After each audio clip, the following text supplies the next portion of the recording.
Bear is sleeping in her darkened den.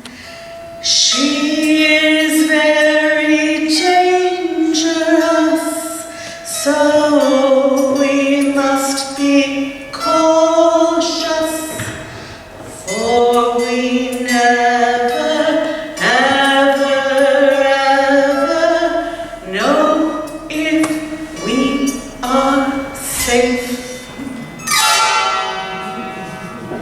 We all know those stories of the good sister and the bad sister.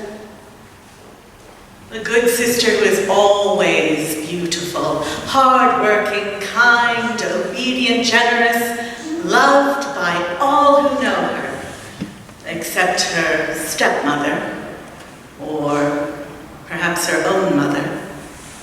I myself told the story of the beautiful, long-suffering Svanhilda, who is pushed into a well by her mother and goes on a magical adventure, feeding an enchanted, imprisoned fish, helping a talking nanny goat, serving without complaint an old woman who turns out to be the goddess Holle herself. But this is not her story. This is the story of the other sister, Aisa, the bad girl, known to all to be selfish and arrogant, favored by their mother. Aisa, she had a secret. No one knew that she loved her sister, Svanhilda, deeply, desperately, but they had learned from the time that they were very young that she must never be caught being nice, protecting, or siding with Svanhilda against their mother. When Svanhilda disappeared on her adventure, Aisa rejoiced. At last she has run away, as I have been urging her to do in our stolen moments, under cover of night, out of view of the she-bear, as Aisa had called their mother, because she was very dangerous, and the girls never, ever knew if they were safe. But Svanhilda came back, and she had a gift now. Every word she spoke brought a golden coin from her mouth, and Aisa's blood ran cold. The she-bear will never let her go now. She is too greedy. And when their mother pushed Aisa out the door, "If this twig can come back with such a gift, surely you can do much better, my darling. Don't disappoint me." Aisa walked along the unfamiliar path to the well, remembering everything her sister had related as coins had clinked to the floor. When she got to the well, she jumped in, and it was as Svanhilda had said. She could breathe underwater, and right on cue, there was the imprisoned fish begging, "Please, please feed me. I'm starving." Aisa was filled with rage. How dare he?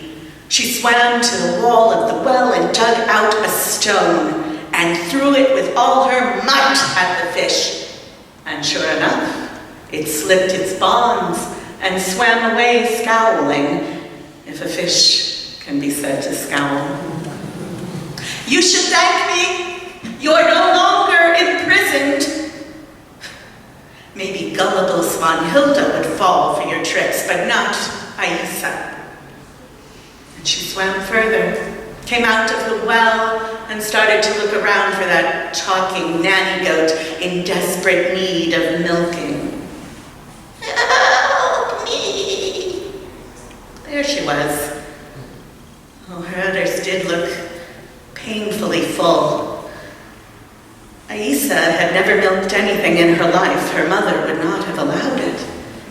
She cautiously crept into the pen and gave it her best shot.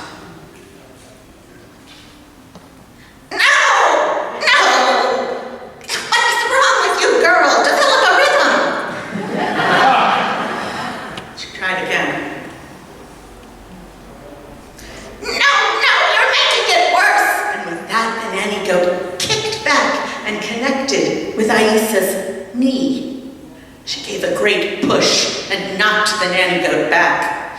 What do you do when my sister and I are not swimming up wells to milk you? I'm glad you asked, girl. I had 2 little babies, 2 kids, but they're gone. They were taken from me. Aissa looked around the barn. There was something odd by the loose hay.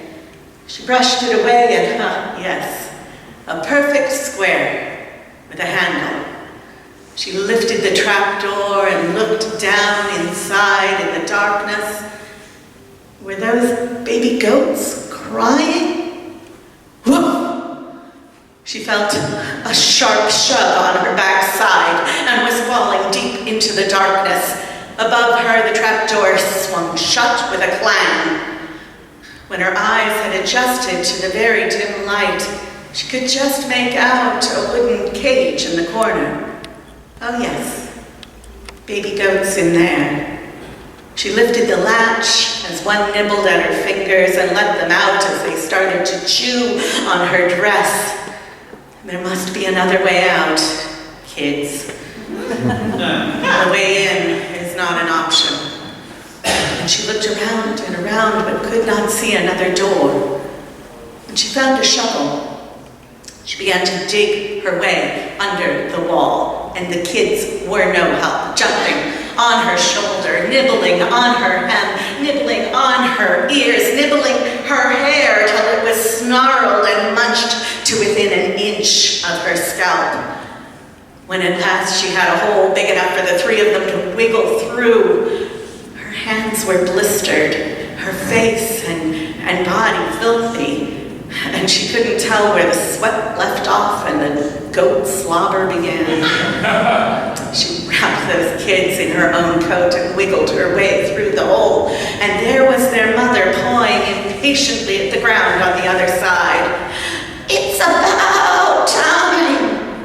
She let the kids loose, and the 3 of them trotted off down the road without another word or another glance.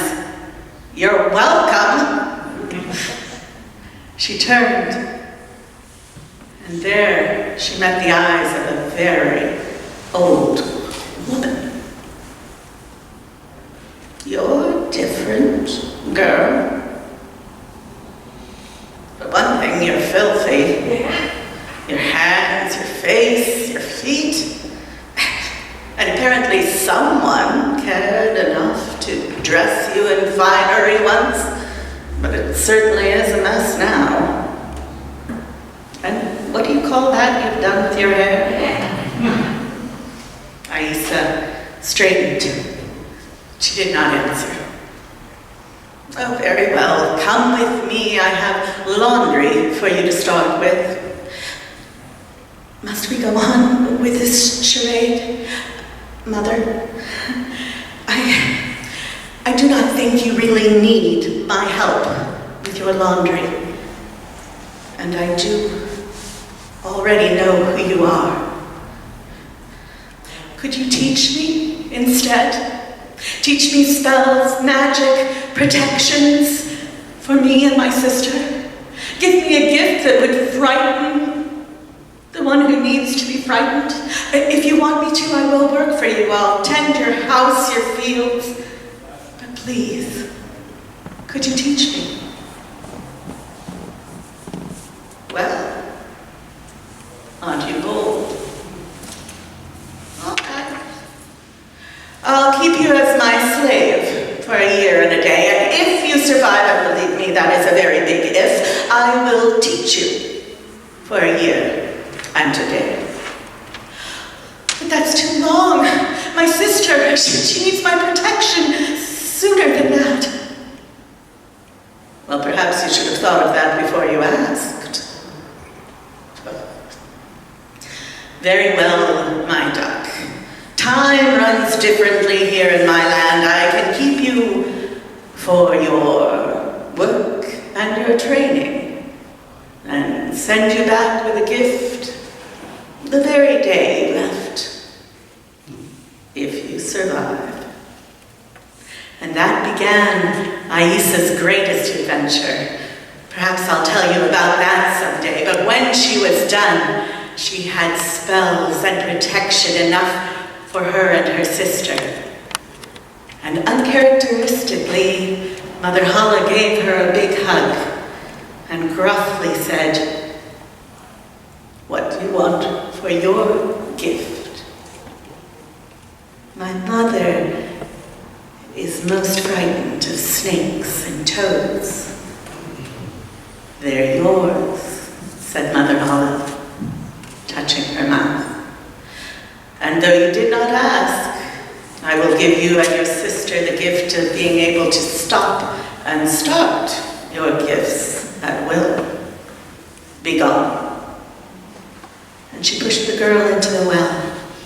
When at last Aisa came out the other side and found her mother and sister at home, she beckoned her mother silently to come outside.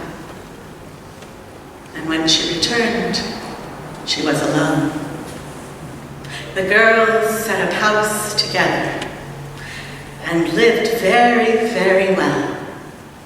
And so it was, or so it was not.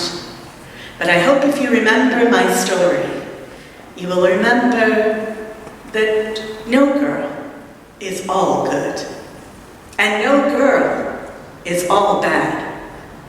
And perhaps what you know of them depended on the storyteller you listened to.